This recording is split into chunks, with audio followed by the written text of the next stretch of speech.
Dear students, आज हम class 11th का डिस्कवरी ऑफ न्यूट्रॉन पढ़ने जा रहे हैं। जैसे आपने देखा discovery of electron, discovery of proton, इसी तरह डिस्कवरी ऑफ न्यूट्रॉन भी हुई है। इसकी डिस्कवरी जेम्स चैडविक ने की इन 1932। क्या हुआ, जब हाइड्रोजन को देखा, हाइड्रोजन का एटॉमिक नंबर 1 है, तो क्या देखा, हाइड्रोजन में एक इलेक्ट्रॉन है, एक प्रोटॉन है। ठीक है, तो इसी के साथ हीलियम का एटॉमिक नंबर 2 है। जब इनके मासेस को देखा तो वहां पर क्या हुआ, एक हाइड्रोजन को लिया, इसके बराबर 2 हीलियम आनी चाहिए, लेकिन जब हमने इसको परखा तो जो हाइड्रोजन का मास था, वो हीलियम का मास जो था 2 हाइड्रोजन के बराबर आना चाहिए, मगर ऐसा नहीं हुआ। जब हाइड्रोजन का हीलियम का मास हमने देखा, वो 4 हाइड्रोजन एटम्स के बराबर आने लगा। तो साइंटिस्ट को पहले ही शक था कि ये जो है, साइंटिस्ट को पहले ही ये शक था कि कुछ न कुछ एटम में और कुछ इलेक्ट्रॉन और प्रोटॉन के अलावा है। तो जब शक हुआ तो कंफर्म नहीं था, तो फिर एक्सपेरिमेंट शुरू होने लगे। तो जेम्स चैडविक ने 1932 में इसको हीलियम और हाइड्रोजन पर परखा। जैसे हमारे पास हीलियम, लिथियम, बेरिलियम, हीलियम का एटॉमिक नंबर 2, लिथियम का एटॉमिक नंबर 3, बेरिलियम का एटॉमिक नंबर 4। हीलियम का एटॉमिक मास 4, लिथियम का एटॉमिक मास 7, बेरिलियम का एटॉमिक मास 9। जब हम उस हिसाब से देखते तो फिर हीलियम का 2, इसका अगर 2 इलेक्ट्रॉन इसमें थे तो 2 प्रोटॉन भी होने चाहिए थी, लेकिन वजह क्या हुआ, 4 मास जो है वो 4 एटॉमिक मास जो है 4 के बराबर आना चाहिए था, इसके हिसाब से 2।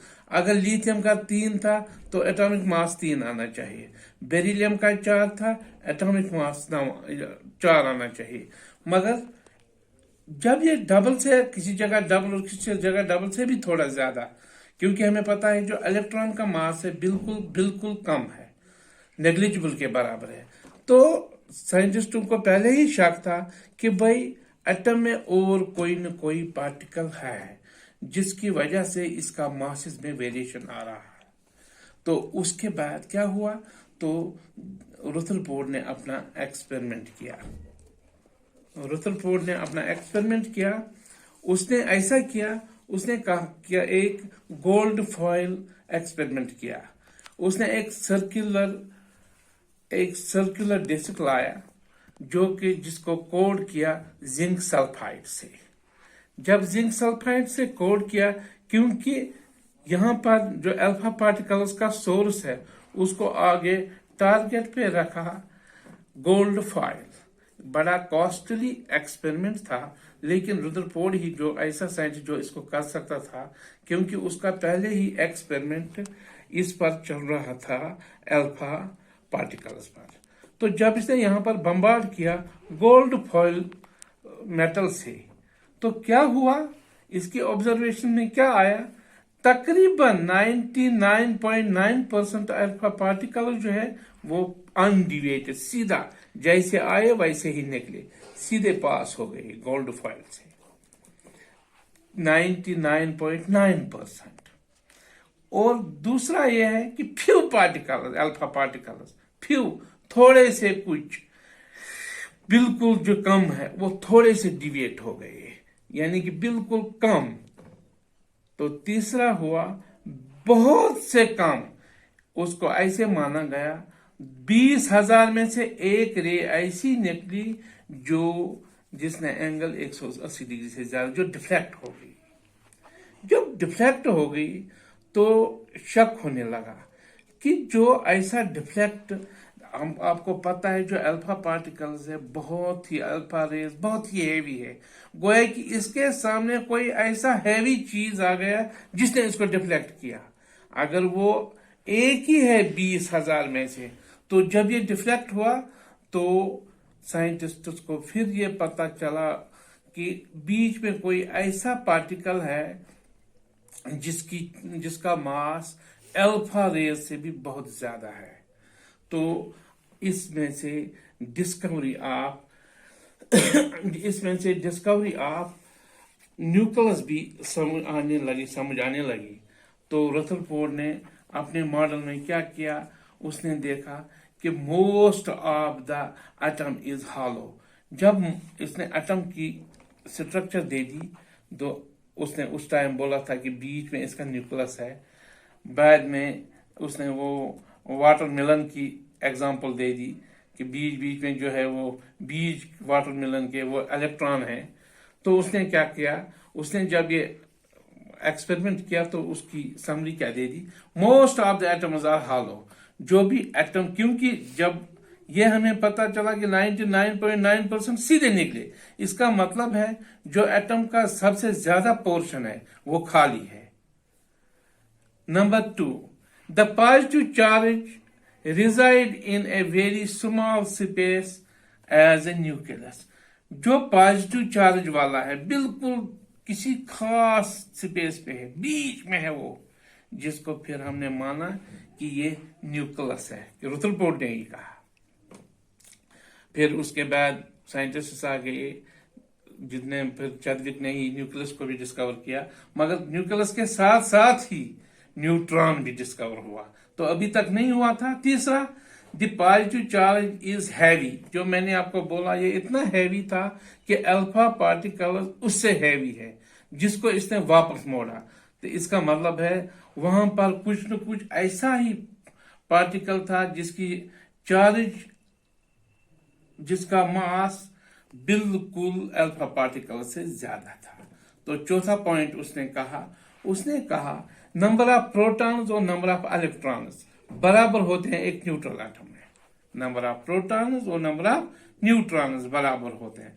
The size of nucleus is very small as compare to the size of atom. बिल्कुल एटम के साइज में अगर हम देखा जाए तो न्यूक्लियस का साइज बहुत ही ज्यादा छोटा है। तो जब ये हुआ तो हमने देखा कि जो एटम है इसके बीच में न्यूक्लियस है और इसके इर्द गिर्द इलेक्ट्रॉन घूम रहे हैं। तो जब इलेक्ट्रॉन इसके इर्द गिर्द घूम रहे हैं तो इनमें आपको पता ही इलेक्ट्रॉन और न्यूक्लियस के बीच में फोर्स होता है जिसको कहते हैं electrostatic force of attraction. Electrostatic force of attraction. मगर आपको पता ही है जब कोई चीज किसी चीज के इर्द गिर्द घूमता है इसमें एक एनर्जी होती है। तो एक टाइम ऐसा आता है जब इसकी एनर्जी घूमते घूमते घूमते घूमते खत्म हो जाती है, तो ये इलेक्ट्रॉन न्यूक्लियस में लड़क जाता तो एटम खत्म हो जाता। मगर आपको पता ही है अगर एक बाल हम लेंगे तो उसको अपने सिर से ऊपर घुमाएंगे, जब हम घुमाएंगे तो इस बाल को हम अंदर की तरफ खींचने की कोशिश करेंगे, लेकिन बाल अंदर नहीं आती है, क्योंकि जब सर्कुलर में कोई चीज घूमता है इसको इलेक्ट्रोस्टैटिक फोर्स ऑफ अट्रैक्शन के अलावा और एक फोर्स होता है जिसको कहते हैं हम सेंट्रीपिटल फोर्स। Centripetal force. तो फिर एक इक्वेशन दी रदरफोर्ड के, force of electrostatic force of attraction बराबर होता है सेंट्रीपिटल फोर्स। ये एक इक्वेशन दे दी है। तो इन्हीं के बिना पर फिर आहिस्ता आहिस्ता सारे आ गए, सारे साइंटिस्ट ने खोज करके फिर चैडविक ने इसको इसी के बिना पर रदरफोर्ड के एक्सपेरिमेंट फेल कर भी गया, लेकिन हिंट्स मिलते मिलते रह गए, तो जिस कारण लास्ट पे फिर न्यूट्रॉन इजाद हुआ और उसका ये भी पता चला कि न्यूट्रॉन की कोई चार्ज नहीं है, ये न्यूट्रल है। उसको बम्बार्डमेंट किया है पहले ब्रास के एटम मेटल में फिर किया वैक्स पर, तो वहां से हमें पता चला कि ये जो पार्टिकल है ये न्यूक्लियस में है, इसका मास भी है, लेकिन इसकी जो चार्ज है वो न्यूट्रल है। ऑल द बेस्ट, खुदा हाफिज।